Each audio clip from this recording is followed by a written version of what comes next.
नमस्कार, घटना चक्र बुक वीडियो के इस शैक्षणिक मंच पर आपका स्वागत है। हमारा उद्देश्य है ज्ञान को सरल, स्पष्ट और सुलभ रूप में आप तक पहुंचाना। आइए आरंभ करते हैं अध्ययन और सफलता की इस यात्रा को। चलिए आज जरा समय में पीछे चलते हैं और देखते हैं कि आज़ादी के ठीक बाद भारत की आर्थिक नींव कैसे रखी गई थी। ये कहानी है उन शुरुआती वित्त आयोगों की जिन्होंने देश के फाइनेंशियल फ्यूचर की पटकथा लिखी।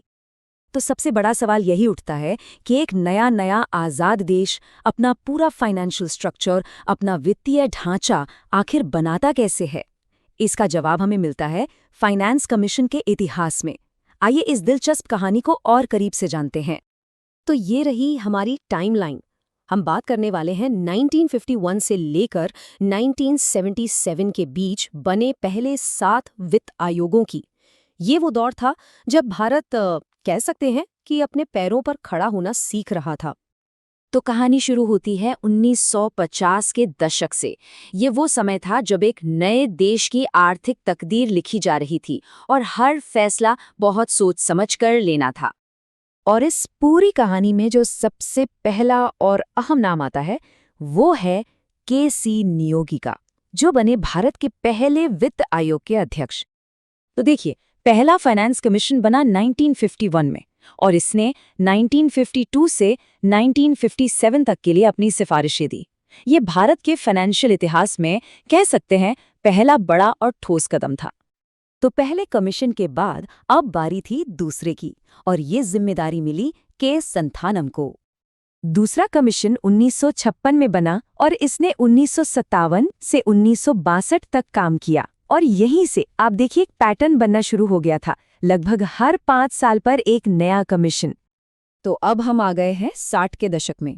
ये वो दौर था जब देश में काफी कुछ बदल रहा था और इसका असर जाहिर है फाइनेंस कमीशन पर भी पड़ना ही था। तो इस दशक का जो पहला कमीशन था, यानी तीसरा, उसकी कमान संभाली ए.के. चंदा ने।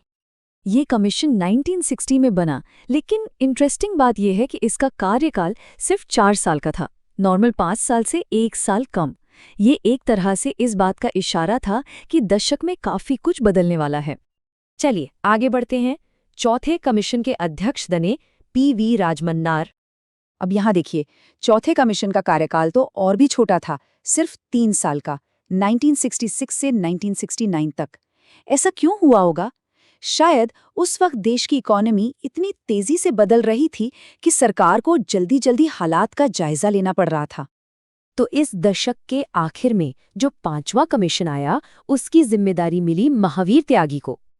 और 5वें कमीशन के साथ ही देखिए हम वापस 5 साल के कार्यकाल पर आ गए, 1969 से 1974। इससे ऐसा लगता है कि 60s की जो थोड़ी उथल-पुथल थी, उसके बाद अब सिस्टम में एक तरह की स्टेबिलिटी, एक ठहराव आ रहा था। तो अब हम आ पहुंचे हैं 70 के दशक में।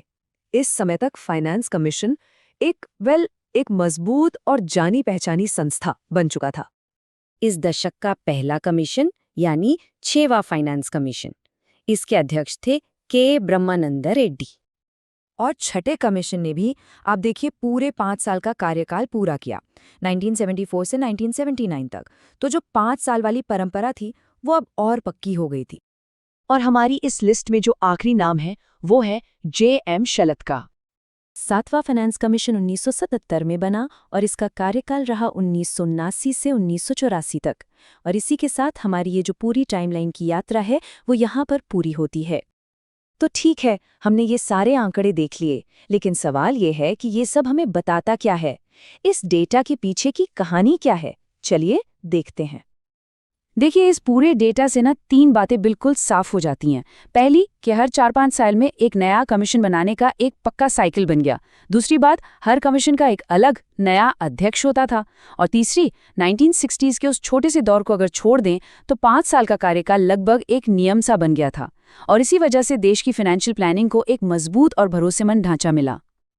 और जैसा कि हमारे सोर्स मटेरियल में भी कहा गया है, ये सारे जानकारी परीक्षा योगी दृष्टि से बहुत महत्वपूर्ण है। मतलब ये सिर्फ इतिहास की बात नहीं है, बल्कि कॉम्पिटिटिव एग्जाम्स की तैयारी करने वालों के लिए भी ये एक बहुत ज़रूरी टॉपिक है। और आखिर में ये हमें एक बहुत बड़े सवाल पर लाकर छोड़ देता है कि आज से 50-60 साल पहले लिए गए ये बड़े बड़े फैसले आज भी भारत के फाइनेंशियल सिस्टम को, केंद्र और राज्यों के बीच के रिश्ते को किस तरह से प्रभावित कर रहे हैं। ये एक ऐसा सवाल है जो इस पूरे इतिहास को आज भी हमारे लिए इतना जरूरी बना देता है।